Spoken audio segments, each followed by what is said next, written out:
Welcome to this video, which is an introduction to summation notation. In particular, it's how summation notation is used with data tables when doing statistics. So it really is all about the rows and the columns. Summation notation is used in math and physics classes, as shown here. The symbol sigma, which looks like a large E, means you're going to sum or add up the terms to the right of the symbol. The text above and below the symbol indicates values for the first term and for the last term. The index letter indicated, in this case the letter I, is understood to increase by 1 for each term. So in the first example, the sum indicates we're going to start when the value of I is 1, as shown below the symbol. We will then add it to the next term, for which the value of I will be 2, and then add it to the next term, for which the value of I will be 3, and so on until we get to the last value of 6, which is shown above the symbol. The second example shows how we can incorporate additional calculations into each of the terms that will be added up. In this case, we're squaring the value of I and adding the squares up. Note also that the value of I is beginning with 2, as indicated by the text below the summation symbol.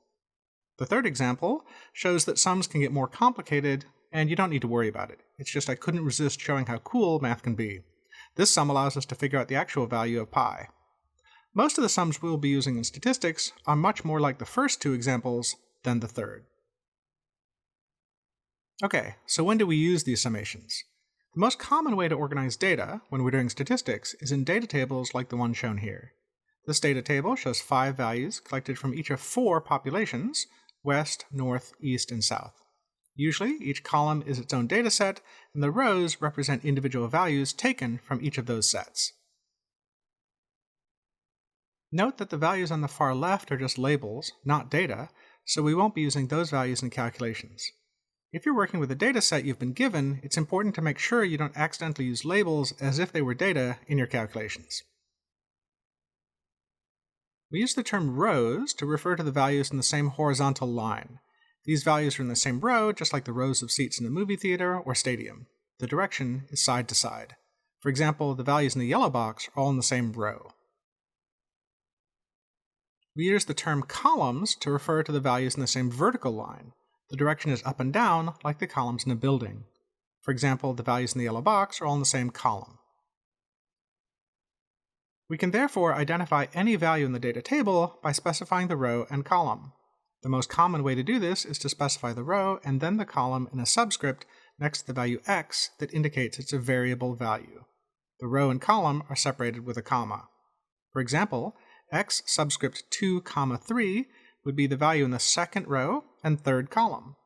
Remember that we're ignoring the values in the far left column because those are labels and not data values. If we go down 2 rows and over 3 columns, we get to the number 7. Let's quickly look at 3 other examples of this: x3, 2, x4, 1, and x1, 4. For x3, 2, we would go down 3 rows and over 2 columns to the number 8. For x4, 1, we will go down 4 rows and over 1 column to the number 1. For x1, 4, we would go down 1 row and over 4 columns to the number 4. Once we have a bunch of data in a table and a way to specify values within that table, we typically want to compute other values from them. This is because a huge data set is impossible to understand since there are too many numbers, but just 1 or 2 summary statistics are easier to understand. 2 symbols are commonly used to describe calculations across rows and columns. The capital Greek sigma symbol is used to represent a sum, and the capital Greek pi symbol is used to represent a product. We use the symbols to describe calculations across rows and columns by using text above and below the symbols, just like we did in the beginning of this video. The text below the symbol tells us our starting point, and the text above the symbol tells us when to finish. Because we have rows and columns, we have to specify both of them, which we do with 2 letters. The letters I and J are the most commonly used, and we think of them as dummy variables that change their value when we're working with the sum or product symbol. Keep in mind that the letters I and J themselves don't always match up with row and column. It's the order that matters, where the first one is the row and the second one is the column. In our summation, we're looking at xi, 1, so the values for the row are changing. Looking at the values above and below the symbol, we see that the value of I starts at 1 and increases up to 3. This would give us x1, 1 plus x2, 1 plus x3, 1. In our product, we're looking at x1, comma j, so the values for the column are changing. Looking at the values above and below the symbol, we see that the value of j starts at 1 and increases up to 4. This would give us x1, comma 2 times x1, comma 3 times x1, comma 4. Looking at this sum and product with our data table from earlier, we can see that the sum is x1, comma 1 plus x2, comma 1 plus x3, comma 1, which is 5 plus 3 plus 2 equals 10. And the product is x1, comma 2 times x1, comma 3 times x1, comma 4, which is 8 times 9 times 4 equals 288. In truth, summations are used much more than products in statistics, so we won't worry about calculating products anymore in the rest of this video. Let's quickly look at another example of this. The sum of x2, comma I from I equals 2 up to I equals 4. Starting with I equals 2, the first term would be x2, comma 2. Then I increases to 3, so the next term is x2, comma 3. Then I increases to 4, so the next term is x2, comma 4. Finding these in the table and then adding them up gives us 5 plus 7 plus 9 equals 21. If we want to perform calculations using more than one row or column, we use double summation notation. Don't get too freaked out. I know this can look confusing, but it's fine if you stay organized and go slow. The best approach until you're comfortable with double summation is to carefully rewrite the expression using parentheses as shown. In the double summation shown, we know on the far left that I will be going from 1 to 2 to 3, and that will be its value in each of the terms in the second sum where j is changing. To help keep track of this, it can be useful to put parentheses around that second summation to keep it distinct from the first.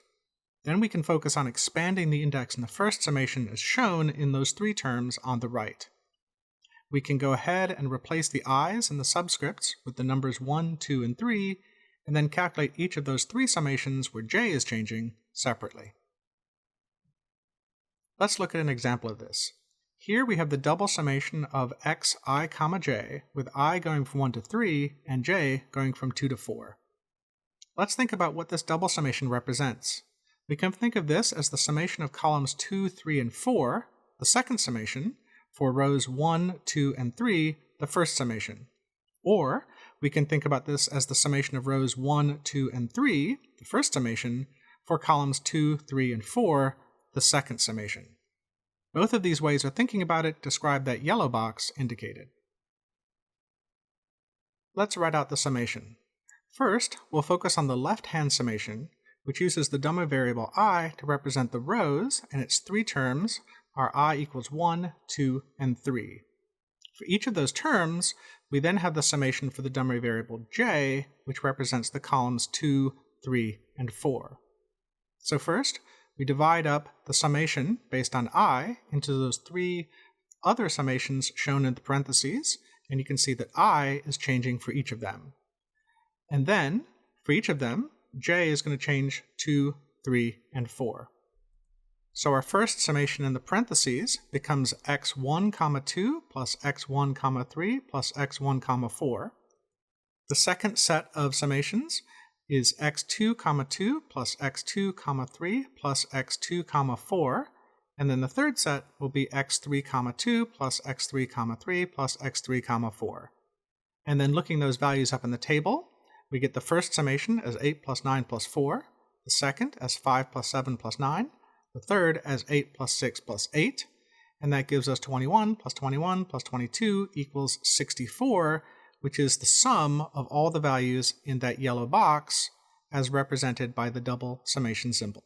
The usefulness of this nomenclature comes from being able to write a simple equation like this instead of having to try to verbally describe something like add up the first 3 numbers from columns 2 through 4.